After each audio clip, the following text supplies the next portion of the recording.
Someone's living in our guest house, I said, staring at the security app on my phone. My husband James looked over my shoulder at the footage of lights turning on and off, shadows moving behind curtains, and most alarmingly, new furniture being delivered to our supposedly empty guest house. My name is Deanna Foster, and at 34, I was watching my mother-in-law Barbara stage a hostile takeover of our property while we were celebrating our 10th anniversary in Italy. The worst part, James didn't seem surprised at all. Mom mentioned she might need a place to stay for a while, he mumbled, suddenly very interested in his coffee. I told her she could use the guest house temporarily. I turned to face him, my voice carefully controlled. When exactly did you plan to tell me this? And what happened to her perfectly good 5-bedroom house? She sold it, he admitted, avoiding my eyes. She said she wanted to downsize, be closer to family. You know how she is. Oh, I knew exactly how Barbara was. For 10 years, I'd watched her manipulate situations, push boundaries, and guilt-trip James into doing whatever she wanted. But this was a new level of audacity. James, we're still in Italy. She's not supposed to move in until we're back, right? His silence told me everything. I pulled up the security footage from 3 days ago. There was Barbara, directing movers like a general commanding troops, pointing where her antique furniture should go, supervising as they replace our guest house locks. She'd even started planting her precious roses in my vegetable garden. She's just excited to be closer to us, James offered weakly. Think of how nice it'll be having help with the kids. I thought about our twins, Emma and Liam, who already had a complicated relationship with their grandmother.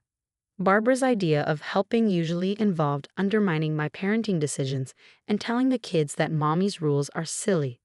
The guest house was supposed to be my art studio, I reminded him. For years, I'd been planning to convert it into a space where I could teach painting classes, something Barbara had dismissed as an impractical hobby. Mom says you can use her old garage for your art stuff, James said, wincing at my expression.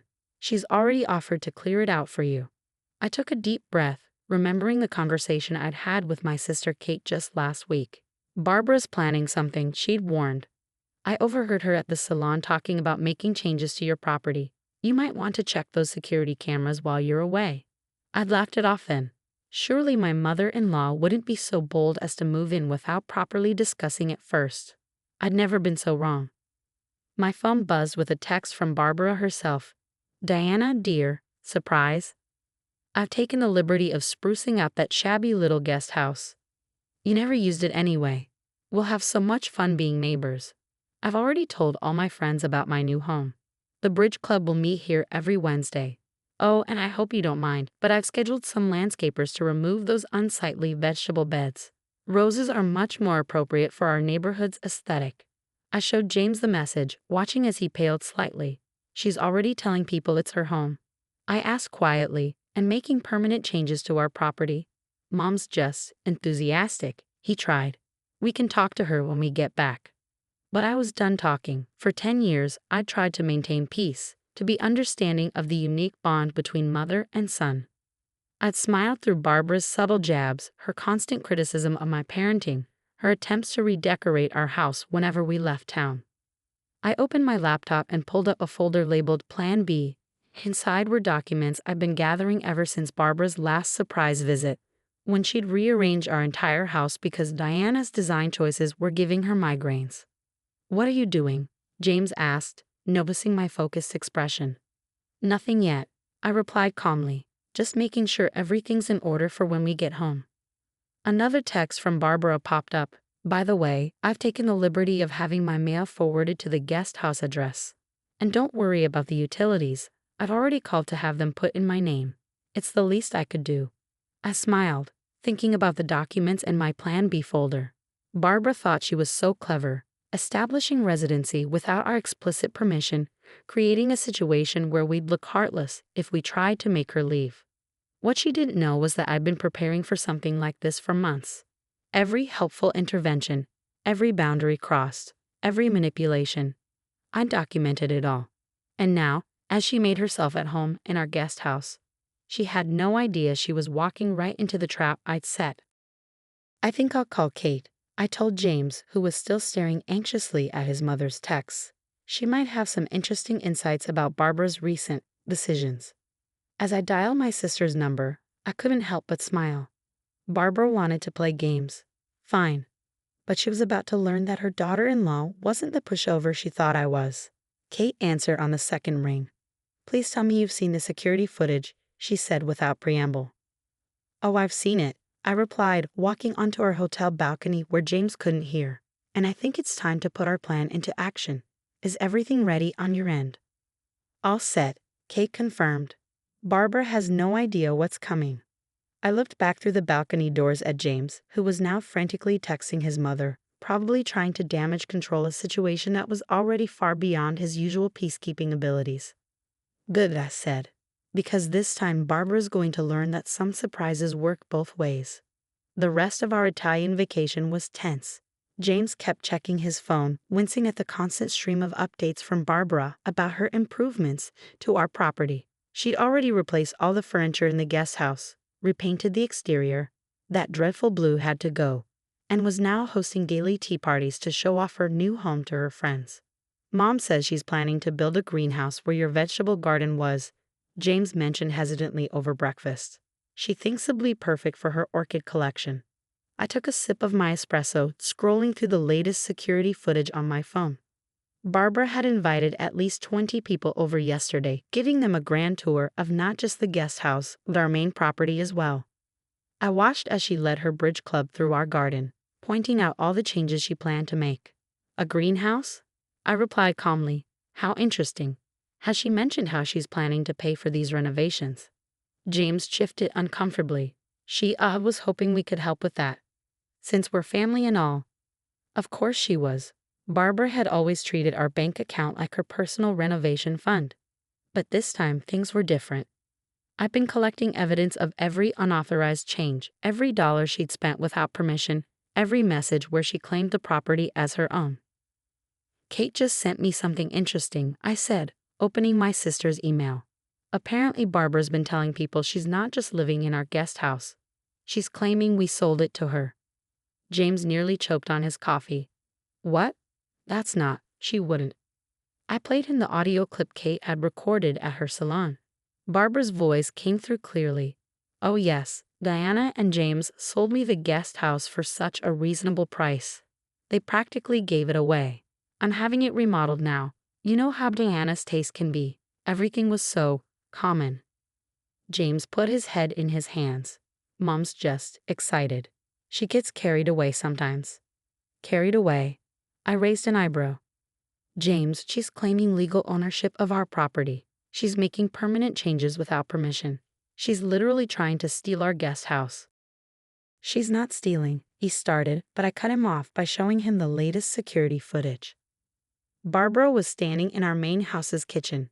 She'd apparently made a copy of our house keys, directing workmen who were measuring our cabinets. "These will all need to be replaced," she was saying. "Once I convince them to let me redecorate the main house, everything will be perfect." James went pale. "She's in our house. How did she?" "Your mother has been planning this for months," I explained. "Remember when she insisted on house sitting while we were at my parents' Christmas gathering? She made copies of all our keys then." My phone buzzed with another text from Barbara. "Darling, I hope you don't mind, but I've scheduled some contractors to look at the main house next week. That kitchen is simply desperate for an update. Don't worry about the cost. You can just sign over the guest house to me officially, and we'll call it even." I watched James read the message, seeing the moment reality finally started to sink in. His mother wasn't just overstepping. She was trying to take over our entire property. What should we do?" he asked, looking lost. I pulled out my laptop, opening the Plan B folder. "First, we need to talk to our lawyer. I've been documenting everything. The unauthorized changes, the false ownership claims, the property damage. Barbara's not just being pushy anymore. She's committing fraud." "Fraud?" James looked shocked. "Isn't that a bit extreme?" "Is it?" I showed him the social media posts Barbara had been making. Photos of her new house with captions claiming ownership. Posts about her renovation plans, including quotes from contractors for work she had no authority to commission. Even a crowdfunding page she'd started to help restore my new property to its former glory. "Oh God," James muttered, scrolling through the evidence. This is bad." "It gets worse," I said, pulling up more documents. Remember how she suddenly sold her house? Kate did some digging. Barbara's been telling people she sold it because we begged her to move in with us. She's been using that story to get sympathy and donations from her friends. Just then, my phone lit up with a call from our next-door neighbor, Susan. Diana, I thought you should know, your mother-in-law is giving tours of your house to real estate agents. She's telling them you're planning to sell and move to a smaller place. I thanked Susan for the information, adding it to my growing file of evidence. James looked like he might be sick. We have to stop her, he said finally. But how? If we confront her directly, she'll just cry and make us look like the bad guys. She's already told everyone we promised her the guest house. I smiled, opening one final document. That's where Kate comes in. Remember how Barbara's always bragging about her bridge club? Well, Kate's Aunt Martha is a member, and Martha's been recording everything Barbara's been saying about her plans. I played another audio clip. Barbara's voice filled the room. Once I'm established in the guest house, I'll start working on the main house. Diana's such a pushover, and James never says no to his mother. Before you know it, I'll have the whole property. They'll have to move out eventually. I'll make sure of that. James looked devastated. She's planning to drive us out of our own home. She's been planning it for months, I confirmed. But here's what she doesn't know. Every change she's made, every false claim, every unauthorized entry into our home, it's all documented. And tomorrow, when we fly home, she's going to learn that her perfect plan isn't so perfect after all. What are you going to do? James asked, finally looking ready to stand up to his mother. I closed my laptop, thinking about the certified letters already waiting at our local post office, the legal documents Kate had helped me prepare, and the surprise I had in store for Barbara's next bridge club meeting. Let's just say, I smiled, your mother isn't the only one who knows how to plan ahead. My phone buzzed with another update from our security system. Barbara was in our garden again, this time with a landscaping crew. I watched as she pointed to my beloved vegetable beds, clearly giving instructions for their removal. Enjoy it while you can, Barbara, I murmured, thinking about what awaited her in just 24 hours. Your housekeeping days are numbered. Our flight landed at 9 a.m., and by 10, we were pulling into our driveway. Barbara's luxury SUV was parked in what used to be my garden, her personalized license plate QENB gleaming in the morning sun. The guest house had been transformed, new curtains, a fresh coat of paint, and a large Barbara's Cottage sign hanging over the door. But it was our main house that made James gasp. In just 10 days, Barbara had managed to have our front door repainted pink, replace our modern house numbers with ornate gold ones, and install flowering trellises along every wall. A giant welcome to Barbara's family estate banner hung across our garage. She's lost her mind, James whispered, staring at the transformation. Right on cue, Barbara emerged from our front door, not the guest house, our actual house, wearing an apron and carrying a watering can. Oh, you're back early, she called, failing to hide her annoyance. I was just getting ready for the garden club tour this afternoon. We'll be showcasing my new property. I checked my watch. Perfect timing. Actually, Barbara, I said pleasantly, you might want to cancel that tour. We have some other visitors coming in about. I paused as 3 cars pulled up to our curb. Right now, actually. From the first car emerged our lawyer, Patricia Thompson. From the second, Kate and Martha stepped out, carrying folders of documents, and from the third came Officer Reynolds, our local police officer who specialized in property disputes and fraud cases. Barbara's watering can clatter to the ground. What is this? This, I said, still smiling, is what happens when you try to steal someone's house.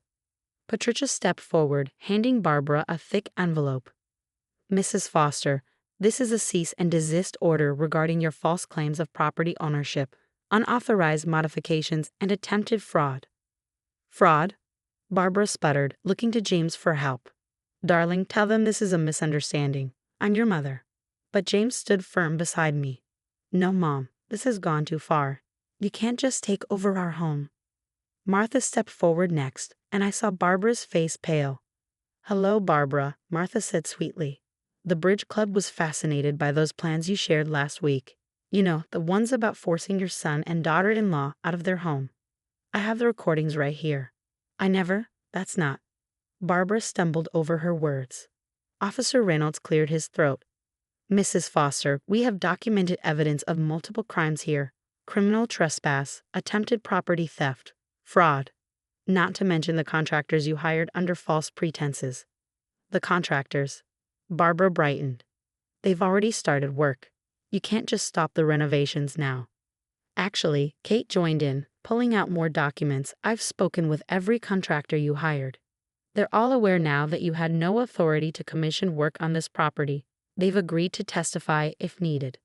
I watched as Barbara's carefully constructed plan crumbled around her. But where am I supposed to live? She wailed. I sold my house. Yes, I nodded. You sold your perfectly good house to try to force your way into ours. That was your choice. You have 24 hours to remove your belongings from our guest house and return our house keys. 24 hours, she shrieked. That's impossible. What about my furniture? My roses? My bridge club meetings? Your roses, I said firmly, are planted in my vegetable garden without permission. The furniture can be moved to storage. We've arranged a company to help.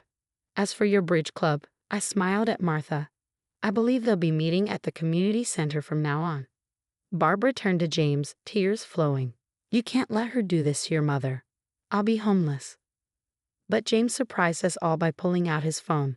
Actually, Mom, I found some lovely apartments near the community center. Very reasonable rates. I've already scheduled some viewings for you this afternoon. The next few hours were a blur of activity. Under Officer Reynolds' supervision, moving crews began removing Barbara's furniture from the guest house. Patricia documented every unauthorized change to our property for potential legal action, and Barbara alternated between crying, threatening, and trying to rally support from her friends, who, thanks to Martha's recordings, now knew the full story. By sunset, the Barbara's cottage sign had been taken down. Our house keys had been returned, and Barbara was being driven to her temporary hotel by a very quiet James. I never thought he'd actually stand up to her, Kate marveled, helping me salvage what was left of my vegetable garden. Sometimes people surprise you, I replied, thinking about how James had finally chosen our family over his mother's manipulation. When James returned an hour later, he looked exhausted but relieved. She's actually blaming herself, he said, sinking into our porch swing. Says she might have slightly overstepped. Slightly, I raised an eyebrow. He laughed, a genuine, free sound I hadn't heard in weeks. I told her she needs therapy, and that until she gets help and learns to respect boundaries, she won't be getting unsupervised access to our home or the kids. I sat beside him, taking his hand. How does it feel? Terrifying, he admitted. Liberating. Right. 6 months later, our property had been restored to its original state, minus Barbara's roses, which had mysteriously failed to thrive in my carefully tended vegetable garden. The guest house was finally becoming my art studio, and my first painting classes were already fully booked.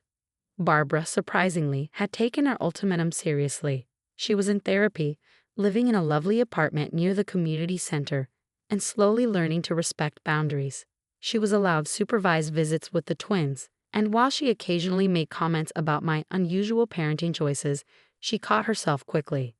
I got rid of the QENB license plate, she told me during a recent visit. My therapist says it sent the wrong message.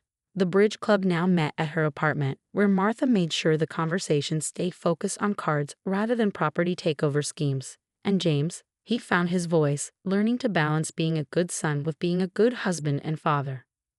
As for me, I kept the Plan B folder, though now it was mostly filled with photos of my thriving garden, my art students' work, and our happy, boundary-respecting family. You know, Kate said during our weekly coffee date, Barbara's actually telling people how proud she is of your art classes. No backhanded compliments, just genuine pride. I smiled, thinking of the security cameras I still checked occasionally, not out of fear now, but habit. Sometimes the best plans, I said, are the ones that help everyone grow. James found me in the garden later that day, planting new vegetables where Barbara's roses had failed. No regrets? He asked, knowing how hard the past months had been. None, I replied, patting the rich soil. Some things need to be uprooted before better things can grow. And in the end, that's exactly what we did. Uprooted the old patterns of manipulation and control, and planted something healthier in their place. Sometimes the best revenge isn't revenge at all. It's simply standing firm and letting truth take root.